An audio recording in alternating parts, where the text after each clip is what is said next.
بسم اللہ الرحمن الرحیم۔ السلام علیکم ورحمۃ اللہ وبرکاتہ۔ معزز طلباء کرام، آپ سب کیسے ہیں؟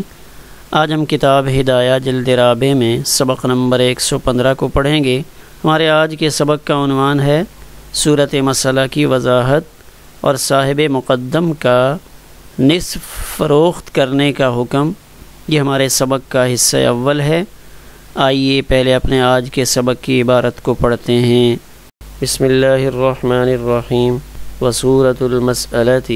اذا اخذ احدهما الثلث المقدم من الدار والآخر الثلثين من المؤخر وقيمتهما سواء ثم استحق نصف المقدم فعندهما إن شاء نقض القسمة دفعا لعيب التشخيص وإن شاء رجع على صاحبه بربع ما في يده من المؤخر لأن لو استحق كل المقدم رجع بنصف ما في يده فإذا استحق النصف رجع بنصف النصف وهو الربع اعتبارا للجزء بالكل أيضا ولو باع صاحب المقدم نصفه ثم استحق النصف الباقي شائعا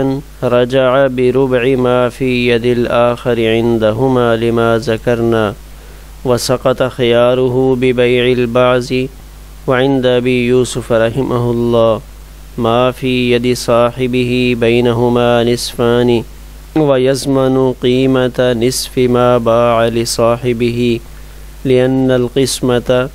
تنقلب فاسدة عنده والمقبوض بالعقد الفاسد مملوك فنفذ البيع فيه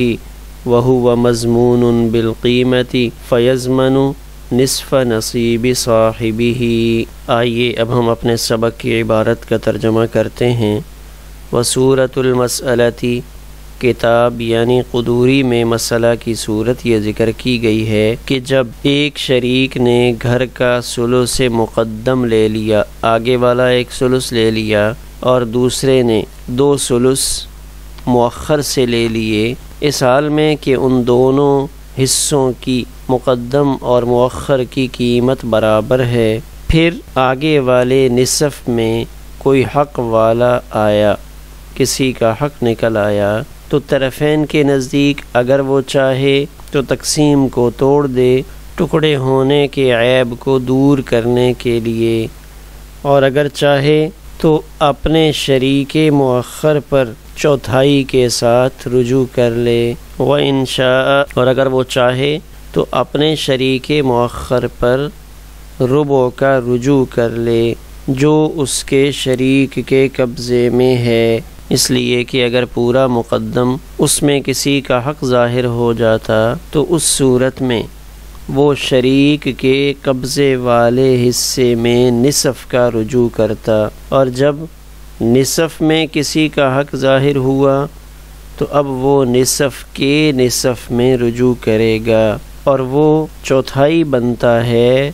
جز کو کل پر قیاس کرتے ہوئے۔ اور اگر اگلے حصے کے مالک نے اپنا نصف حصہ فروخت کر دیا، پھر باقی نصف حصہ اس میں کسی کا حق نکل آیا، تو حضرات طرفین رحمہم اللہ کے ہاں وہ دوسرے کے قبضے والے حصے میں ربع کا رجوع کرے گا، اس دلیل کی وجہ سے جس کو ہم نے ذکر کیا، اور اس کا خیار بعض حصے کو بیچنے میں ساقط ہو جائے گا۔ اور امام ابو یوسف رحمہ اللہ کے ہاں جو کچھ اس کے ساتھی کے قبضے میں ہے وہ ان دونوں کے درمیان نصف نصف ہوگا، اور یہ بیچنے والا اپنے ساتھی کے لیے اس حصے کی نصف قیمت کا ضامن ہوگا جو حصہ اس نے بیچ ڈالا، اس لیے کہ امام ابو یوسف رحمہ اللہ کے نزدیک تقسیم فاسد ہو جائے گی، اور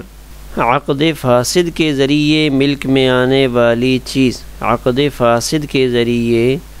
قبضے میں آنے والی چیز وہ بھی مملوک ہوتی ہے، لہذا اس میں بیع نافذ ہوگی، اور بیع مضمون بالقیمت ہوا کرتی ہے،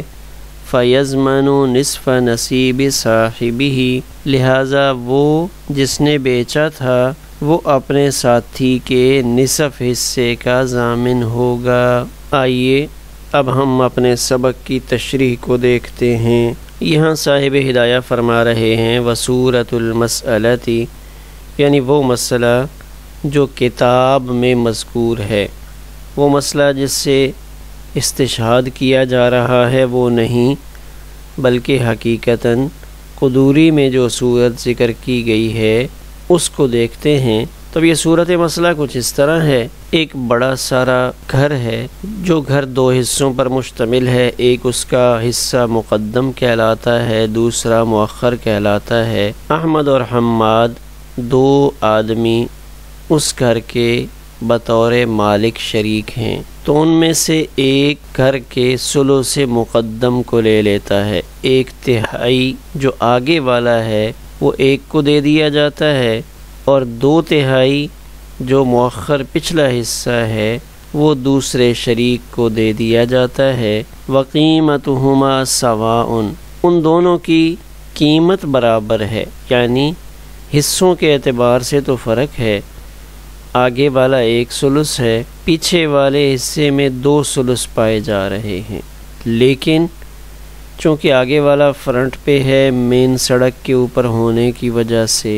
اس ایک ثلث کی قیمت زیادہ ہے بنسبت پیچھے والے دو ثلث کے، لیکن پیچھے والے دو ثلث جب ملائے جائیں تو دو ثلث کی قیمت اور ایک ثلث کی قیمت دونوں برابر ہو جاتی ہیں۔ اس نقشے میں دیکھیں تو اب یہاں ہم فرض کرتے ہیں یہ ایک گھر کا نقشہ ہے، اس میں آگے والا ایک ثلث یہ ہے اور یہ دو ثلث پیچھے بنے ہوئے ہیں۔ اب آگے والا یہ ایک ثلث احمد کو دے دیا اور پیچھے والے یہ دو ثلث حماد کو دیے، لیکن اس آگے والے ایک ثلث کی قیمت 6 لاکھ ہے اور پیچھے والے دو ثلث ان کی قیمت 6 لاکھ۔ تو اب تقسیم ہو گئی، تقسیم ہونے کے بعد عبد الرحمن آتا ہے اور عبد الرحمن آ کر کہتا ہے کہ یہ جو ایک گھر ہے یہاں میرا بھی حصہ تھا۔ پھر جب وہ اپنی فائل نکالتا ہے اور فائل نکال کر وہ دیکھتا ہے تو اس فائل میں اس کو نظر آتا ہے کہ یہ آگے والا حصہ جو روڈ کے اوپر واقع ہے اس میں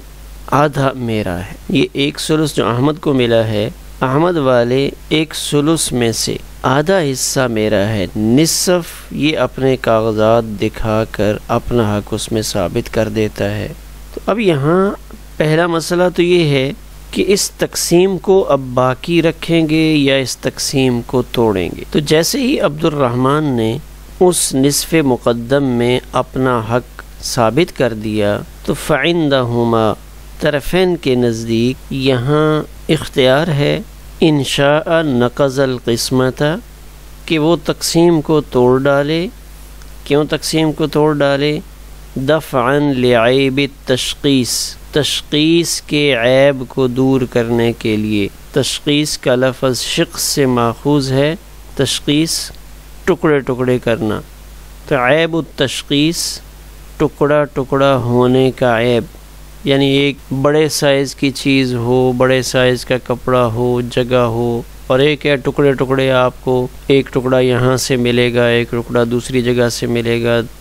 تیسرا ٹکڑا فلاں کارنر سے ملے گا۔ تو یہ تشخیص بھی اس تقسیم کے معاملے میں عیب تصور کی جاتی ہے، تو اس کو اختیار ہے اگر چاہے تو تقسیم ہی توڑ ڈالے۔ وَإِنْ شَاءَ، دوسری صورت یہ ہے کہ وہ تقسیم تو نہیں توڑتا، تقسیم برقرار رکھنا چاہتا ہے کہ قاسم ملتے نہیں ہیں، بار بار وقت نہیں ملتا، تو اگر ایک دفعہ تقسیم ختم کر دی تو پھر سالہ سال انتظار کرنا پڑے گا کہ لوگوں کے مسائل زیادہ ہیں اور تقسیم کنندہ صرف ایک ہے۔ وَإِنْ شَاءَ، اگر وہ چاہے